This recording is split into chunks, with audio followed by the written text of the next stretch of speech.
In this video, I'm going to teach you how to connect Yamaha keyboard to Ableton. It's a very easy process, so make sure to follow along.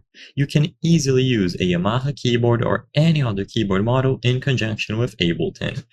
To do this, you need to use the proper cables to establish a connection between the keyboard and your device running Ableton.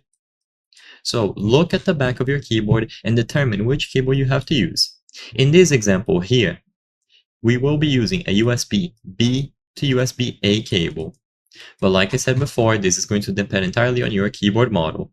For this video, I'm showcasing the E473. If you are unsure which cable you have to use for your specific keyboard model, check the manual. So like I said before, you will connect one end of the appropriate cable into the keyboard, and the other end goes into any device that is running the Ableton software.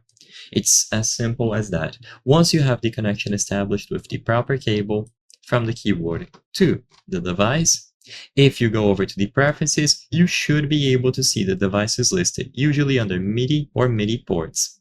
And then once you see them here, it means that they have been detected and properly activated.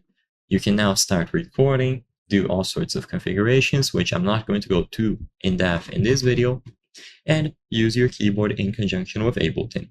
If this doesn't work, double check the manual. Some of these ports will not be used for connection, so it's important to see which port you have to use for your particular keyboard model to have it be detected by your device. And once that is done, just open Ableton or any other recording software of choice, and it should appear.